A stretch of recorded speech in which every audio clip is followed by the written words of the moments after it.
Hello, I'm Jennifer, and I'm going to give you guys.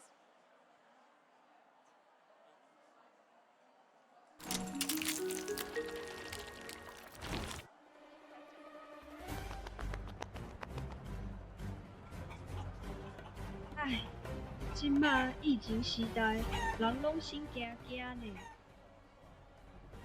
紧选注疫苗，我真惊呢。迄阵家嘛拢真惊，少年的交互你啊，拜托拜托。好，搞好啊！Hi, I'm Jennifer, and I'd like to give you guys a brief description of our project. So, due to the pandemic, vaccines have become a lot more important to us, and there are two kinds of vaccines: the mRNA vaccine and the adenovirus vaccine. So, one thing that these two vaccines have in common is the transportation of antigen genes to host cells that then trigger the immune response with the spike protein. However, spike proteins may not be very safe for us since they can cause disruptions in human organs when applied. So our team wanted to find a safer vector in non-human cells in the human body. For example, the E. coli, they're commonly found in human intestines. And to reach our goal, our team wanted to use bacteriophage vector to transport genes and to produce proteins in the E. coli. 搞好啊！Hey, what happened to you? I've got multi-drug resistant bacteria. It seems to be E. coli. He needs bacterial phage therapy.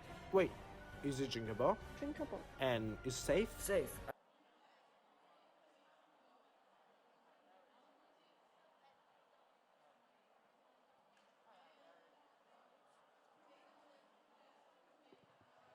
Hi, I'm Eric, and for safety considerations, we use a lab strain of T7 bacteriophage instead of environmental isolates to prevent potential virulence. To engineer the phages, we use restriction enzyme systems provided in a kit to reduce the possibility of gene drive issue caused by transposon-mediated gene insertion. Before passing the application of animal use, we have supporting evidence from a college lab, previous IGEM project, and a successful trial from a biotech company. To test antigen for vaccination, we use the model antigen of albumin to prevent from uncertain toxicity of protein. Chicken albumin is a major component of egg white, which is a glycoprotein with properties of immunogen. This protein has been used for vaccine tests in many papers. Oh, fate, engineer. Hi, I'm Shen Ho, and I'm going to be going through the engineering section of our project. So to construct our bacterial phage vaccine, we first constructed our own barrel brick based on the T7 phage system.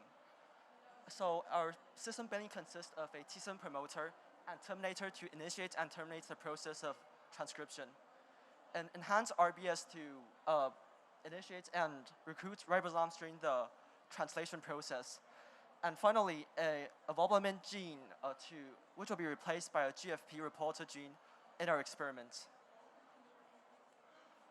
So in the first experiments, we transformed the bacteria E. coli BL21 with these existing parts.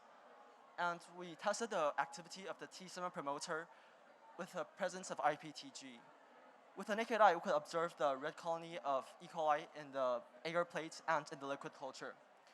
So, and when analyzing the data with a microplates reader, we can clearly see a 1.5-fold improvement with the presence of IPTG, therefore showing our success in the characterization process.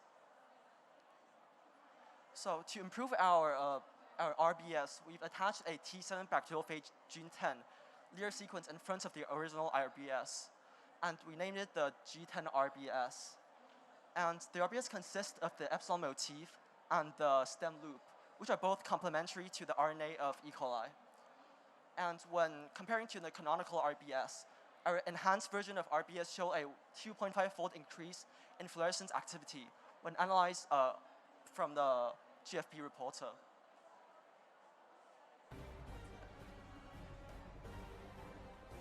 The plugs on a Petri dish contain T7 bacteriophages, which are equipped with an antigen gene driven by a T7 promoter and an enhanced RBS and ending with a terminator. The bottles full of the phages are drunk by a mouse. The phages are entering the intestine to infect the E. coli. DNAs are delivered, proteins produced, and bacteria killed. The antigens are released with bacterial debris as adjuvants to trigger specific antibodies. Hello, I'm Michelle, and the following shows the flowchart for our proof of concept. So first of all, to verify whether the engineered phage infects the intestinal E. coli, we have isolated intestinal commensal E. coli from biopsy mice species using the red E and B selective agar, which shows green metallic substances that represents the E. coli. And as for the engineering process, we have engineered the GFE gene into the T7 genome, and we have checked it with plaque assay and PCR. The isolated E. coli was tested for its susceptibility to the T7 wild-type phage, and the engineered T7 phage was GFE gene. Susceptibility was determined by the lysis of bacteria, which was measured in a culture broth with an optical density wavelength of 600 nanometers, or OD600. As a result, we have gained an average susceptibility ratio of 11.5%. Furthermore, as shown in the figures, compared to the wild-type T7 phage and no phage controls, the engineered phage with GFE gene shows fluorescent intensity. Hi, I'm Joseph, and we engineered the ovalbumin gene into the T7 genome and checked by the plaque assay and PCR. And to select contemplant phages, we perform T7 phage titration. And as we can see, it is 10 to the 8 plaque-forming unit per mole. And to test the molecular weight of the ovalbumin protein, we use the SDS page. So according to the figure, the sharp band is the molecular weight of the protein, which is 45 kilodaltons. And in addition, to determine the concentration of the ovalbumin protein, we use the ELISA kit. So through the ELISA kit, the concentration of the ovalbumin protein is 154 nanograms per mole. I'm James. Before our experiments were designed, we have 3 evidence that support our concept. The first one is Professor Zhang's research, which observed a phenomenon that the lysis of phage-infected bacteria have an immunostimulatory property like aluminum adjuvant. The data in this figure show that the combination of ovalbumin and phage-infected lysate can induce ovalbumin-specific antibodies at a similar level like aluminum adjuvant. The next one is a previous IGEM project IGEM2022. They aim to kill lactose by toxic proteins produced by the gut bacteria, which were infected with engineered phage carrying toxin genes.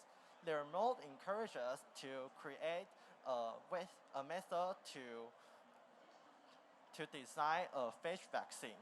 The third one is BioMX clinical application, which have completed a feasible approach to cure colorectal cancer in mice by cytokine production in bacteria surrounding the tumor through engineered phage affection.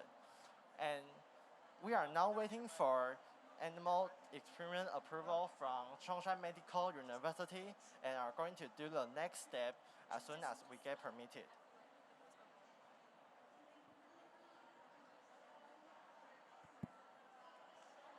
Hi, my name is Winnie. So, as for our integrated human practices, it can be divided into 3 major parts, including establishment, market research, and experts. In establishment, we were lectured on immunology by 2 professors from Chinsei Medical University, and we are inspired that the prevalence of vaccines is what to target. Next, we interviewed local doctors, conducted surveys, and visited 3 animal farms in market research to suit our customers' needs. Eventually, we paid a visit to a prestigious biotech company in Taiwan to understand how the current industry works. And we also have meetings with Professor O, an animal vaccine researcher, as well as Dr. Chow, a virological expert, to acquire more expertise when entering our execution part. Furthermore, in our collaborations, we meaningfully collaborated with other 5 teams despite the pandemic by the creation of a database for short videos, local foods promotion, participation in Taiwan IGEM Jamboree, online and in-person meetings, and poster translation. Also, we have a year-long partnership with CSNU Taiwan, whose campus is just near our school, since we both are interested in immunology-related projects. We help each other throughout our season by the following 6 stages and various events, which are brainstorming, wiki examination, experimental skills training, public survey, public promotion, and experimental assistance. With their help, our project has been successfully done. Hello, I'm Aubrey. And this is Nathan. Now we're going to introduce the education section of our project. Our team has long participated in a science fair, which is a great opportunity for us to educate the public, especially children, about what IGEM is. We conducted a crude banana DNA extraction in order to mark the importance of vaccinations. Additionally, we took part in a summer camp.